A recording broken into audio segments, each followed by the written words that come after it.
Welcome back to Event Impact 360. Ever get that feeling like you have this picture in your head about how the world works? Like Mm. the big global players all working together, especially when it comes to trade between countries that have been allies forever. And then something happens and boom, it just totally flips that picture upside down. Yeah, totally. It's like suddenly you're seeing everything through a new lens. Exactly. And that's what we're going to dive into today.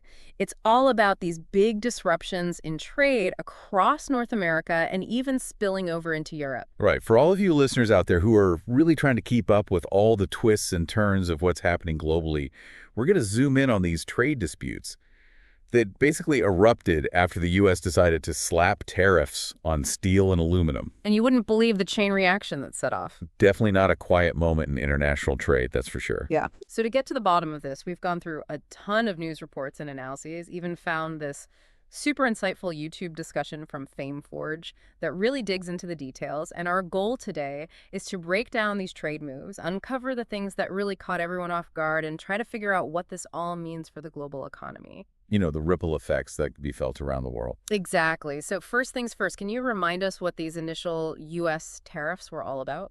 Well, the U.S. basically imposed a 25% tariff on steel and aluminum imports.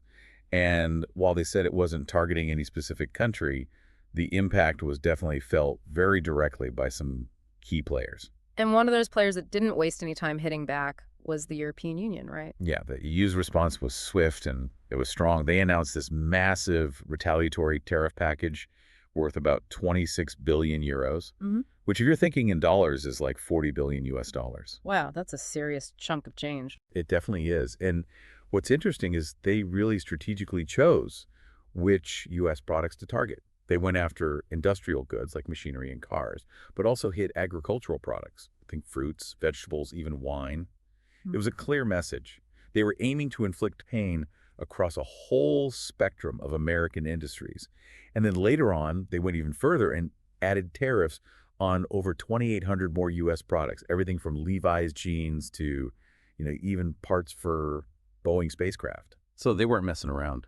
Not at all. They wanted to make sure the message was heard loud and clear. Now, thinking about the impact back in the U.S., I'm guessing all these tariffs and counter tariffs didn't exactly create a friendly environment for American businesses? You're right about that U.S. businesses, especially in agriculture and manufacturing. Those were the sectors that really got squeezed. On one hand, those retaliatory tariffs from the EU made their products way more expensive in Europe, which meant losing out on those export markets. And then on the other hand, they were dealing with higher costs of production themselves. Right, because steel and aluminum, those are like the building blocks for so many industries. Exactly. Yeah. So when the price of those goes up, that ripples through the whole supply chain and ends up hitting consumers too. Makes sense. Now, what about the U.S.'s neighbors, Canada and Mexico? Their initial reactions were quite different, weren't they? Yeah, they were. Mexico, under President Andres Manuel Lopez Obrador at the time, took a more cautious approach. Initially, they were really focused on trying to negotiate a solution. They didn't rule out tariffs of their own on things like U.S. corn, soybeans, and beef, but their priority seemed to be finding a diplomatic way out. So a bit more of a wait-and-see approach. Yeah, you have to remember Mexico is a huge steel exporter to the U.S., so these tariffs were a direct hit for them, potentially forcing them to scale back production. And then you have their big agricultural exports, tomatoes, avocados, things like that, also facing uncertainty. It was a tough situation. So Mexico's playing it cool, at least at first. But what about Brazil? How did they react? Brazil's finance minister, Fernando Haddad, didn't mince words. He straight up called the U.S. tariffs unreasonable and wrong, and they also said they were planning to take legal action against the U.S. at the WTO, the World Trade Organization, the international body that basically acts as the referee for these kinds of trade disputes. So going the official route. Yeah, but just like Mexico, their initial response was more about talking things out rather than immediately retaliating with tariffs of their own. But make no mistake, Brazil being another big steel exporter to the U.S., they were definitely feeling the heat. It's interesting how different countries chose different strategies right off the bat. It is. You see how global politics and economics all get intertwined. It's a complex web. Now, we've talked about the impact on other countries, but going back to those initial U.S. tariffs, I'm curious about the direct impact on the American steel industry, the very industry these tariffs were supposed to protect. Yeah, that's a crucial point. You'd think that making imported steel more expensive would be a good thing for U.S. steelmakers, but there was a kind of unintended consequence. What do you mean? Well, the tariffs also meant that American manufacturers, who need steel to make their products, they suddenly had to pay more for it And that, of course, increased their production costs, which then made their products more expensive and potentially less competitive on the global market. So it's like a double-edged sword.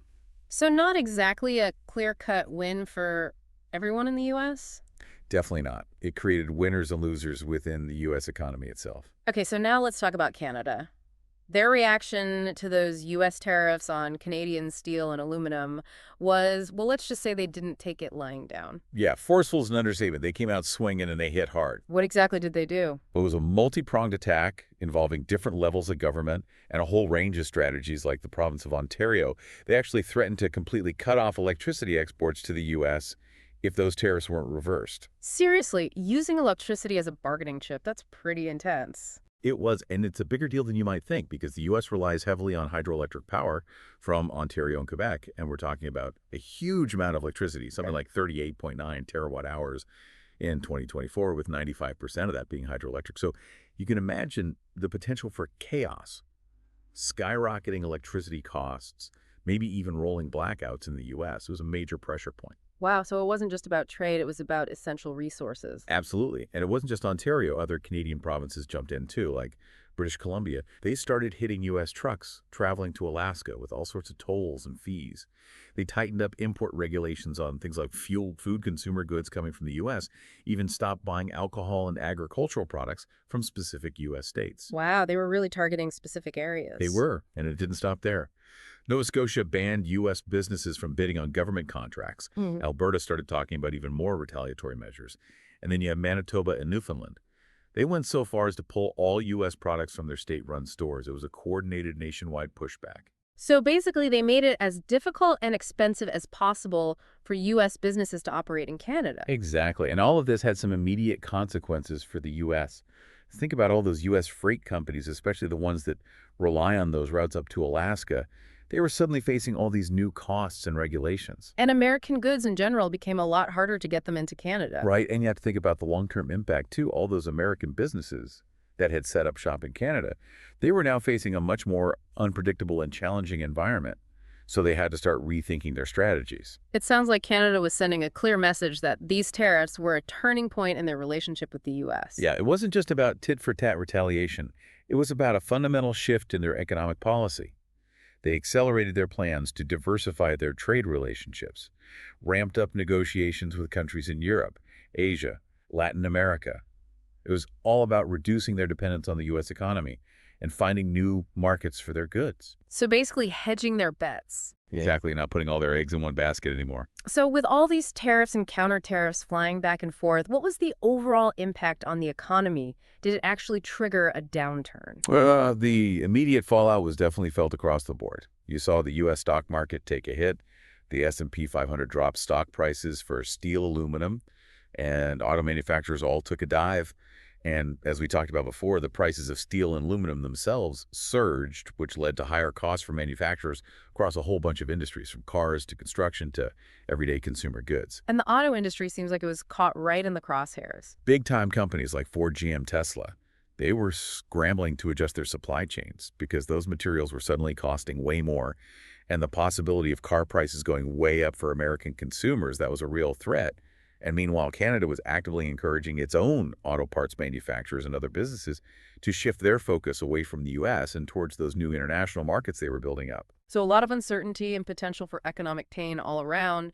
And was there a genuine fear that this could escalate into a full-blown trade war and trigger a global recession? Absolutely. People were talking about that very real possibility if this kept spiraling out of control, and relations between the U.S. and Canada were at an all-time low, which is saying something given their history. And Canada didn't just stop with those initial retaliatory measures, did they? I remember hearing about some even bigger numbers being thrown around. Yeah, they didn't hold back. Canada later announced tariffs on a whopping $30 billion worth of American goods, everything from agricultural products to industrial machinery to consumer goods, and they were even considering expanding that to a massive $125 billion.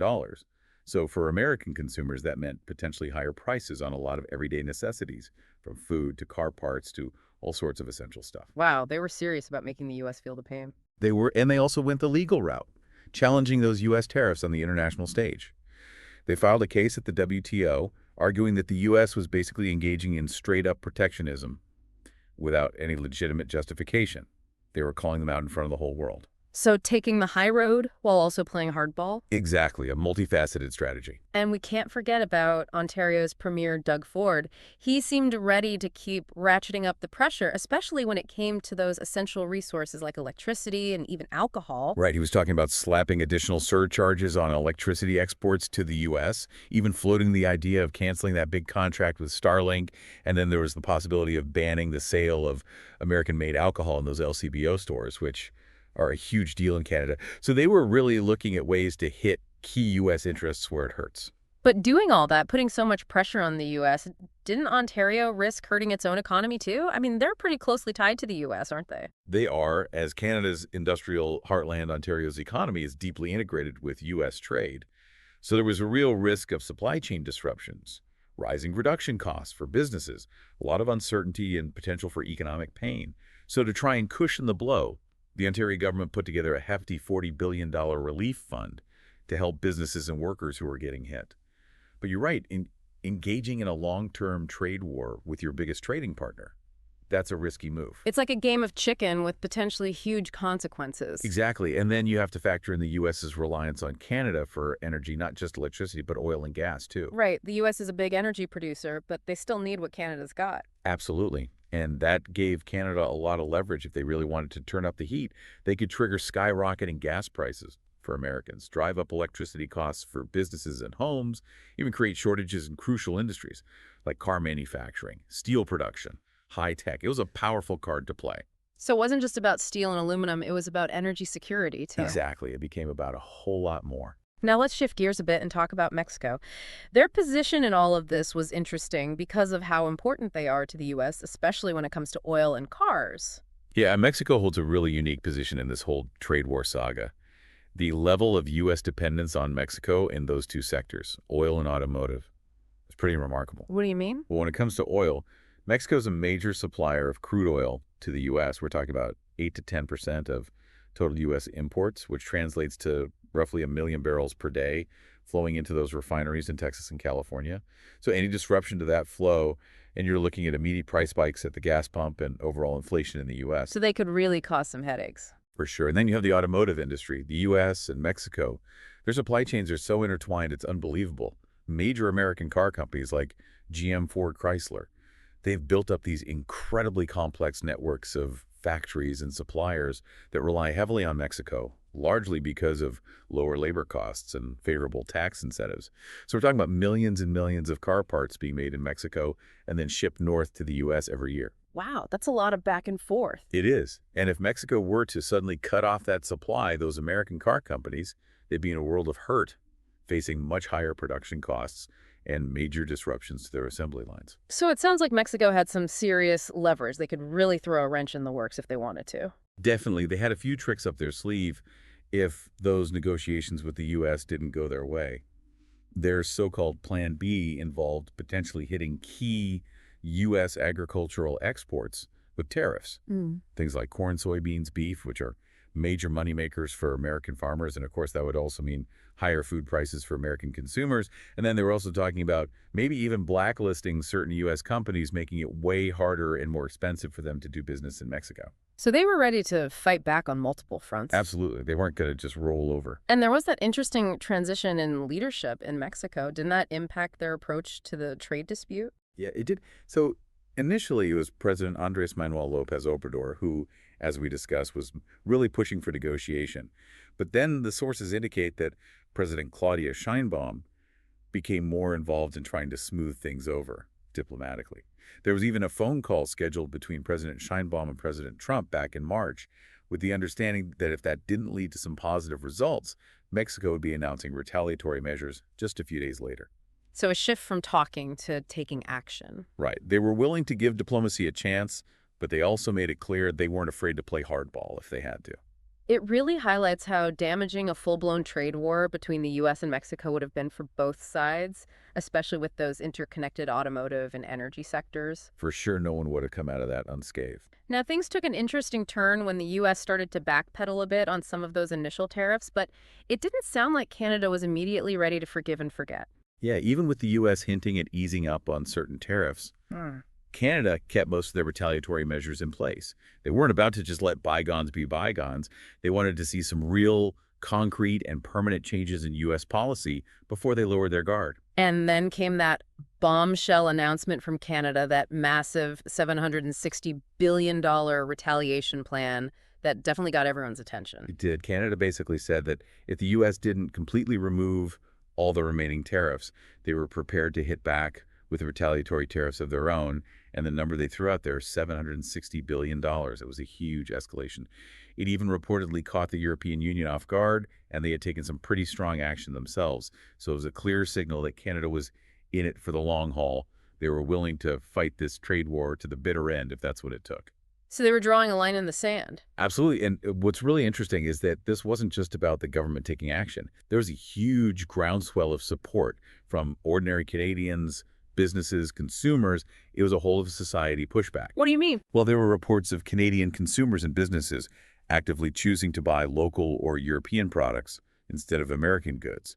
There was a big spike in online searches for Canadian-made products. It was like a grassroots boycott, a way for people to show their support for Canadian businesses and send a message to the U.S. through their wallets. So a real sense of national pride and unity in the face of this external pressure. Exactly. And all of this really pushed Canada to double down on their efforts to build stronger trade ties with other parts of the world, especially Europe and Asia. Right. Diversifying their options, not relying so much on the U.S. anymore. Exactly. And they were already seeing some success with like their trade deal with the EU, Mm. the Comprehensive Economic and Trade Agreement, or CETA, that's been showing some positive results with trade between Canada and the EU actually growing since it came into effect. So they were creating options for themselves, building a more independent economic future.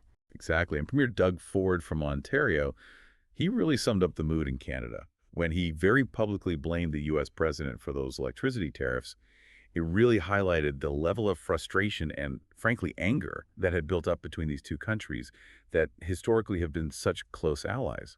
It's like a relationship that had been taken for granted for so long, and then suddenly there's this big breach of trust. Right. And in all of this, Canada really strategically used their energy resources as a powerful bargaining chip, not just electricity, but oil and gas too. They were already a major supplier of oil to the U.S., but they started ramping up their exports to Asian markets like Japan, South Korea. They even talked about expanding the Trans Mountain pipeline system to get more Canadian oil to Asia, potentially at better prices. And that raised some eyebrows in the U.S. because it made them question the long-term reliability and cost of their energy supply from Canada. So it wasn't just a trade war, it was an energy war too. In a way, yeah, Canada was flexing its muscles, showing the U.S. that they had other options. And the overall message from Canada seemed to be, we're not backing down until you show us some respect. That's exactly it. They were saying, we're keeping those retaliatory tariffs in place until you demonstrate that you actually value our economic interests and our sovereignty as a nation. Mm. They wanted a fundamental change in U.S. trade policy and a restoration of what they considered a respectful trading relationship. It's amazing how something like a trade dispute can have such a profound impact on a country's internal politics, too. Like all those reports of a surge in support for Prime Minister Justin Trudeau's party in Canada directly because of these U.S. tariffs is like a rallying around the flag effect. It is. It shows how external pressures can sometimes have these unintended consequences. They can actually strengthen a country's internal unity and sense of identity. So in the big picture, it seems like Canada emerged from this whole ordeal stronger and more independent, less reliant on the U.S. and more connected to other parts of the world. It's like they use this crisis as an opportunity to redefine themselves. Yeah, that's a really good way to put it. Canada took this challenge head on, and they used it to forge a new path for themselves. One that's less about being in the shadow of the U.S. and more about being a global player in their own right. It makes you wonder if the relationship between the U.S. and Canada will ever be the same again. It's hard to say for sure, but things have definitely shifted. The dynamics have changed. And I think it's safe to say that a return to the old status quo, that's probably not in the cards. So as we wrap up this deep dive, what are the key takeaways for our listeners? Well, first off, we saw a major escalation in global trade tensions, particularly between the U.S. and some of its closest allies. And what was really surprising was the strength and the scope of the response from the EU, and especially from Canada. They didn't back down. They fought back hard, and they showed a level of resolve that I think caught a lot of people off guard. And it wasn't just about economics, it was about national pride and standing up for what they believed in? Absolutely, and the potential consequences of all this are huge. We could see a reshaping of global trade relationships, disruptions to supply chains, long-term economic pain for everyone involved.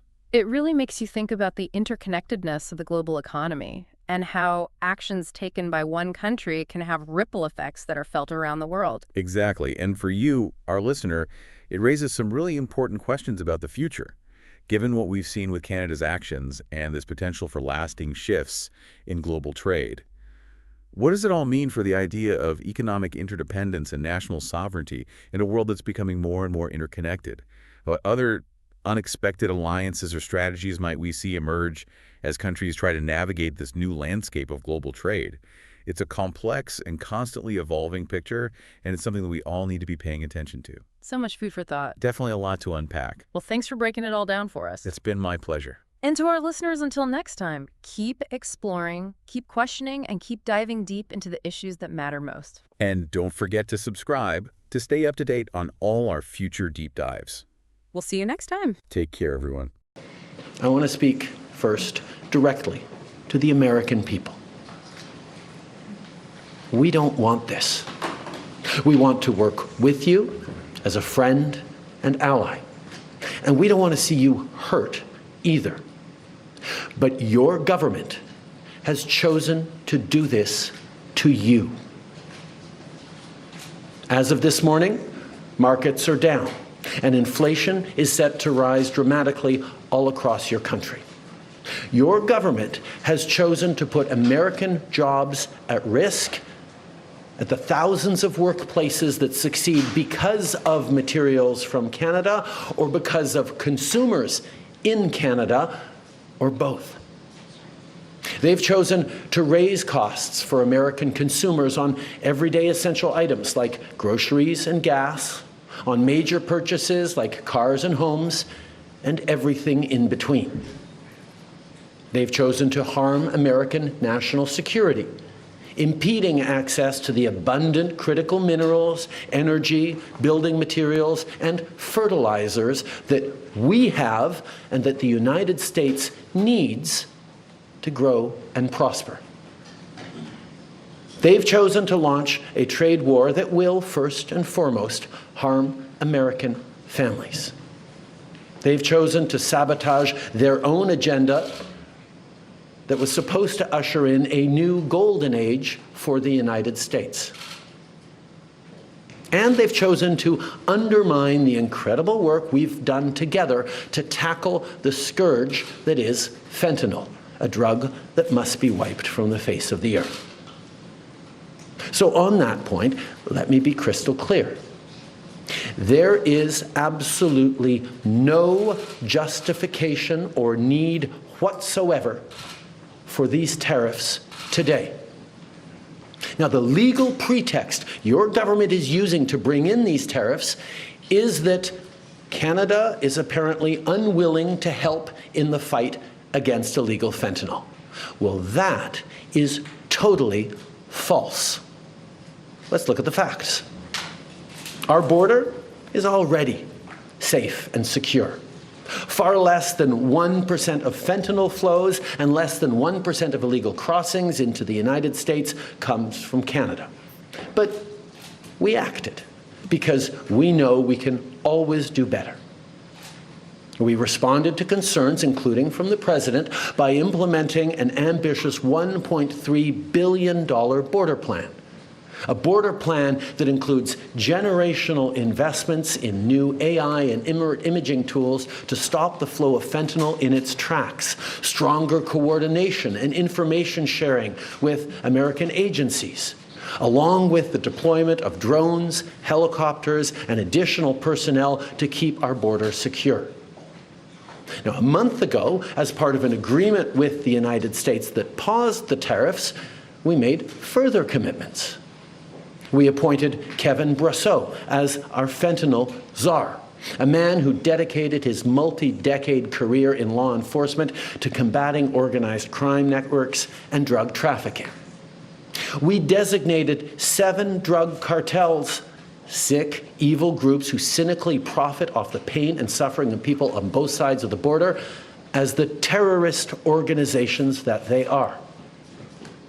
And just yesterday, we launched a new joint operations partnership supported by a $200 million investment between Canada's security and law enforcement agencies, a partnership that will enhance the coordination of information and intelligence in order to thwart criminal gangs involved in the illegal fentanyl trade.